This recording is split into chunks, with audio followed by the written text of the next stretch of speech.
Yo, MotoGP fans, welcome back to another episode of MotoGP 24 Road to MotoGP. It has been a while. I was very busy with work and other stuff, so it's been a while since I uploaded a new video. And I will try my best to upload more frequently, but I have been very busy and I still have a lot of work to do. A lot of things on my agenda, so I will try to upload more frequently. Hopefully I can do 1 or 2 episodes every week, but like I said, I'm very busy the couple of weeks that are coming, and let's head out for the next race, which is the USA COTA circuit of the Americas. We have all a dry weather practice session, qualifying session, and also sprint race and race. We have 3 laps of this sprint race, 5 laps of the main race. Let's head out and see you back at the qualifying results. The MotoGP qualifying sessions end here with Jorge Martin in pole position. All we can do for now is say goodbye and see you at the race. So we finished in P11, came all the way from Q1 with my teammate, but our fastest time was enough for P11. Jorge Martin starts from pole, Brad Binder from P2, and Bagnaia from P3. Let's head out for the sprint race. Where riders are trying to maintain their concentration before the start. Okay, we have 10 red lights, we rev the engine up for COTA, and we are on the way. Sluggish start. Look at our teammate blasting off into the distance, and we drop down. Oh, we bump into Joamir, I think it was, one of the Hondas, and that will be a warning for us.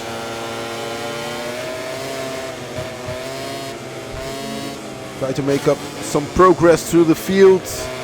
We have to be very careful these high-speed corners. We are currently under investigation for bumping into Morbidelli. So I think that will be our first warning for, there you have it, incident warning for crashing into Morbidelli or bumping into Morbidelli. But the race continues. We are in P11, right from where we started. We have to close down Morbidelli for P10.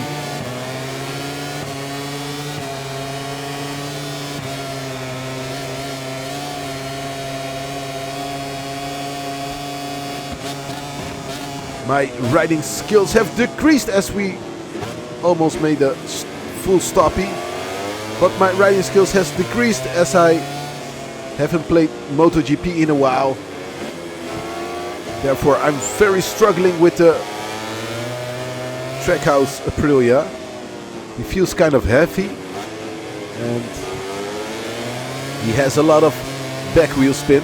Maybe I'm pushing too much of the throttle when turning in or when leaning for a corner. We go very wide.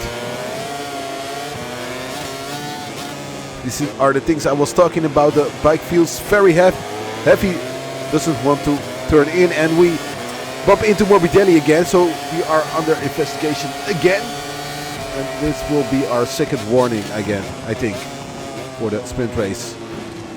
We're in the penultimate lap. The sprint races are only 3 laps long.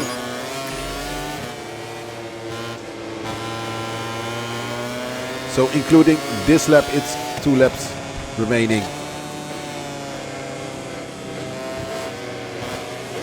And we have our second warning of the sprint race. We're bumping into Morbidelli. Now we are closing down Jack Miller.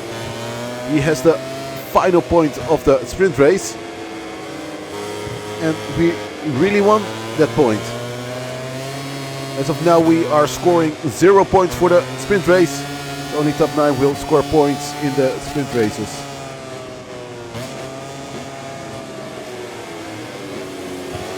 Not sure where our teammate is. He was blasting off from the start, but can't see him anymore.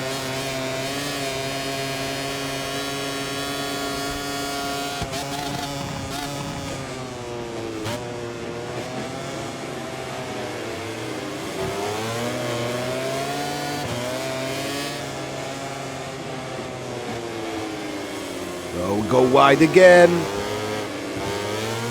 The bike doesn't want to turn in. Have to work on our frame. The upcoming test session is in Jerez. And I think Jerez is the one after this one. So the round number 4. This is much better.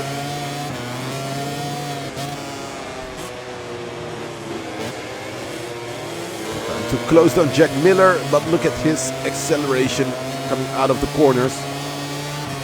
We lack that kind of power.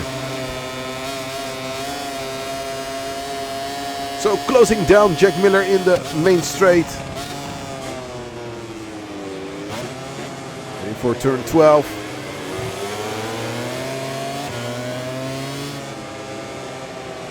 But I think he's too far away. His pace is too much for us. Maybe if we had 1 or 2 more laps, we could have challenged him for P9, but as of now, the gap is too big with Jack Miller. So I think we have to do with P10, unless Jack Miller makes a mistake or someone in front of him.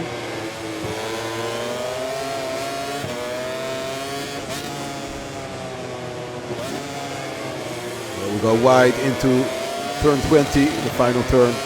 And we finish the sprint race in P10.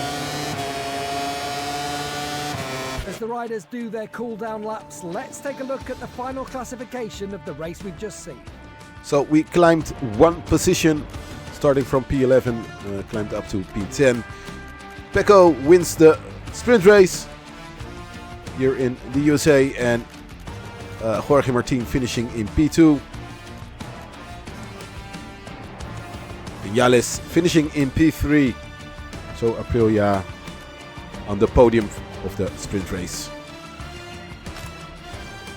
Jorge Martin has the lead, 71 points over Bagnaia.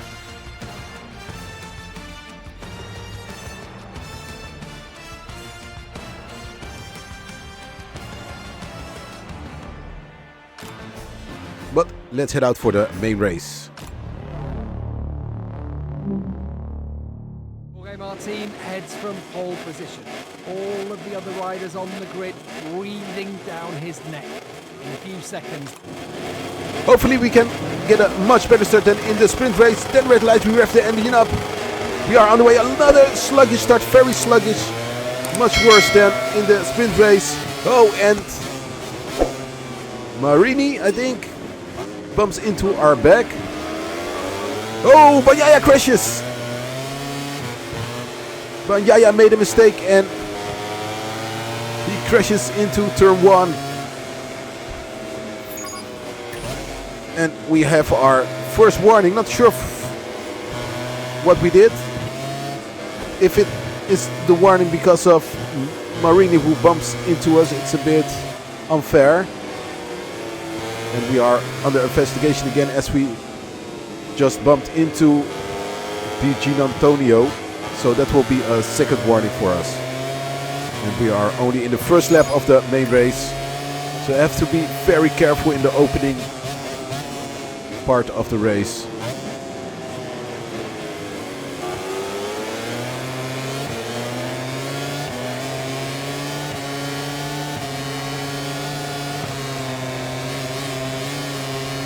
We have Pedro Acosta in front of us. We are trying to close him down. P9 at the moment. Whoa! We hit Acosta on the side. He was slowing down a lot. Didn't expect him to brake that hard at the last moment.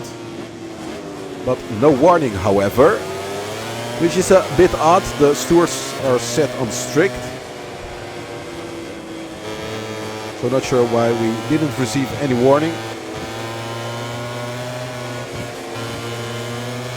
As we did get a warning for Marini bumping into us, which was very unfair. Oh, we go very wide into turn 20.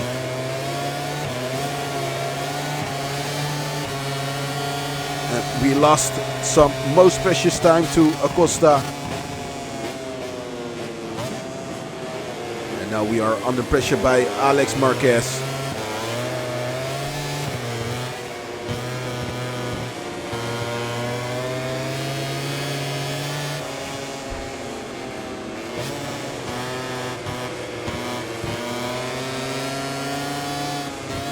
We're in lap 3 and we are closing down Acosta. His pace has decreased, our pace increased, and someone is holding him up. It looks like it's Fabio Quartararo on the Ducati factory team, which would be a great transfer in real life. Unfortunately, he stays with Yamaha. Or I must say, fortunately, because Yamaha is one of my favorite teams. And Quartararo is my favorite rider of the MotoGP. But would love to see him challenging others for the MotoGP championship again. Hopefully he can do that in 25 or in 2026. But for now, in this game, he is on the factory Ducati and he's holding up Acosta, but it seems like he's not the only one, or he's not the one who's holding up Acosta. Looks like someone who's in front. I can see a KTM, and I think in front of the KTM is a Aprilia factory rider. It must be Espargaro, as Vinales is on P3.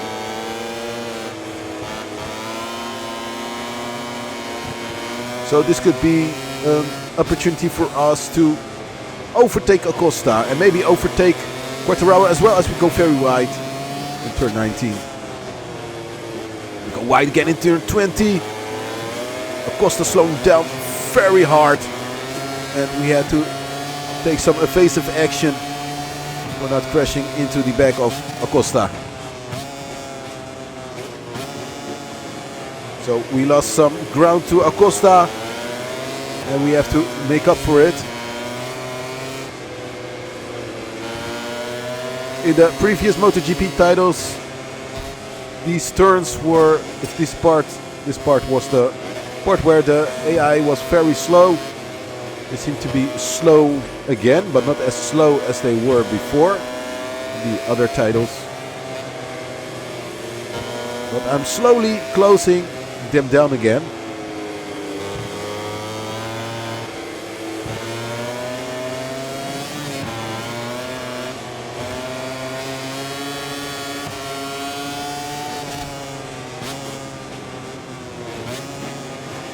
Who goes wide there? Quartararo goes a bit wide.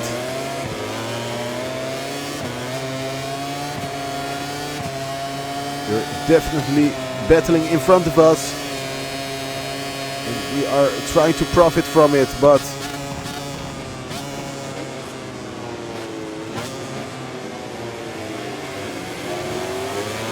you're missing a lot of engine power. You're missing a lot of flexibility of our bike.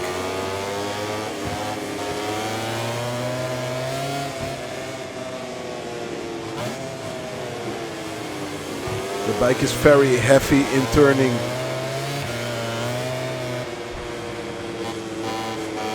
It's not the flexibility, it's the turnability of this bike which is slowing us down.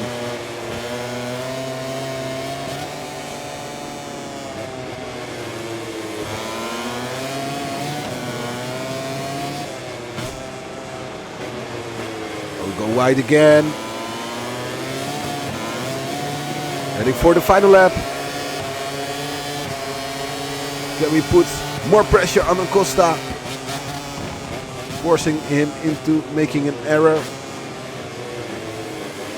Acosta is too busy trying to overtake Quartararo.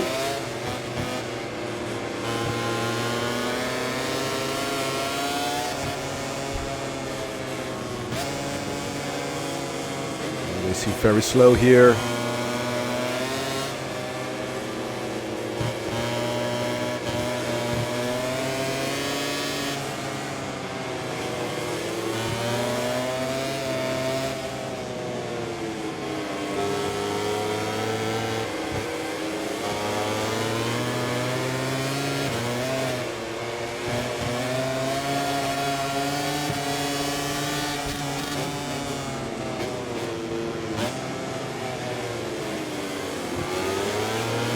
Acosta goes very wide. He has a bad exit. Can we profit from it? Yes, we can. We overtake Acosta in, and we are in P8. So we score 1 extra point.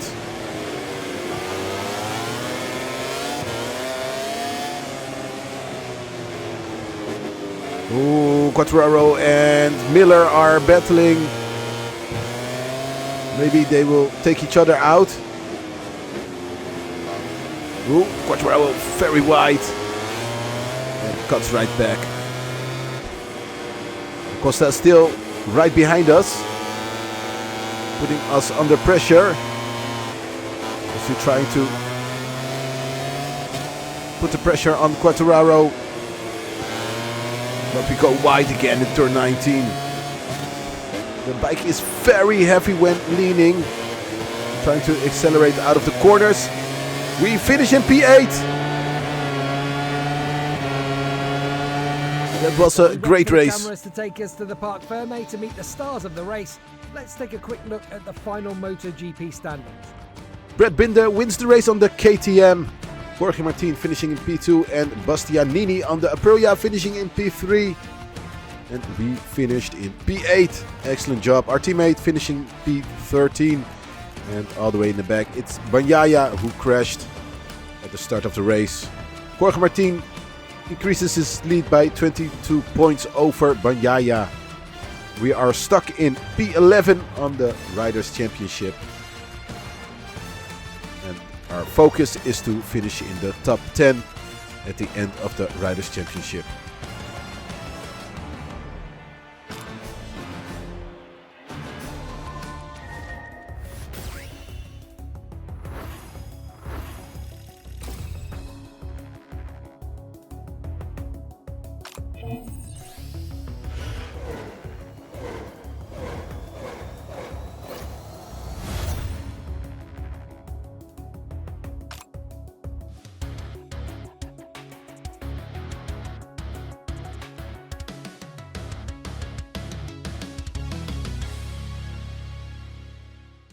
So we have a new objective. I have to prove I have to become the team leader, or I am already the team leader. Not sure what it is. But that's for next episode. Next up will be Jerez, Spain, one of my favorite tracks. And hopefully we can score some most important points trying to dive into the top 10 of the Riders' Championship. Yeah. I want to thank you for watching. Don't forget to leave a like, subscribe if you haven't done so. And I'll be seeing you in the for the next episode of Road to MotoGP. See ya!